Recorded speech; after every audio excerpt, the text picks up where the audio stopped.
ہم کریں گے ہر مظلوم کی حمایت۔ السلام علیکم، میں ہوں حورین فاطمہ اور آپ دیکھ رہے ہیں حمایتی نیوز HD چینل۔ نظر ڈالتے ہیں آج کی اہم خبروں پر۔ کراچی اصغر خان آفریدی کی رپورٹ، ہائی کورٹ سندھ اور DIG ایسٹ کے سخت احکامات ردی کی ٹوکری میں۔ ذرائع کے مطابق چکرا گوٹ گلی نمبر 3 میں حیدری چورے اور گٹکے کے کارخانے آباد چورے کا ڈیلر یوسف بلوچ کم عمر بچے اور علاقے کی خواتین میں بھی ایک کینسر نما زہر بانٹنے لگا۔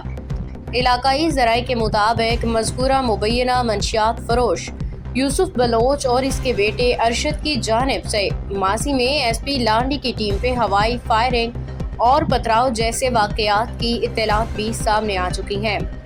اس کے باوجود مبینہ طور پہ پولیس کی جانب سے مؤثر اور فیصلہ کن کارروائی نہ ہونے پہ شہری حلقوں میں شدید تحفظات پائے جاتے ہیں۔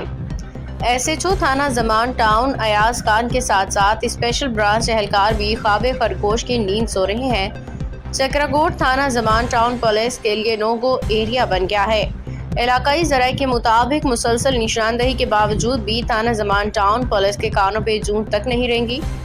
ایک طرف DIG ایسٹ اور SSP کورنگی کی مسلسل ہفتہ وار کرائم میٹنگز کے باوجود منشیات کا خاتمہ نہ ہو سکا۔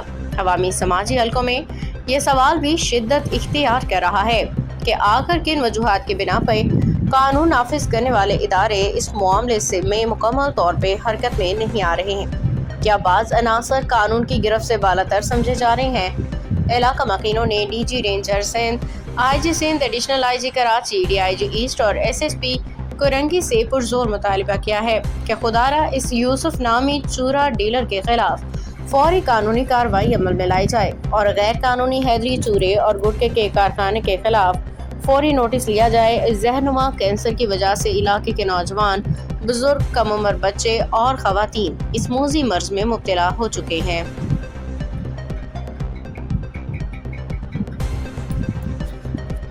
باخبر رہیے ہر جگہ ہر وقت، جانیے ملکی و غیر ملکی حالات و واقعات یقین کے ساتھ۔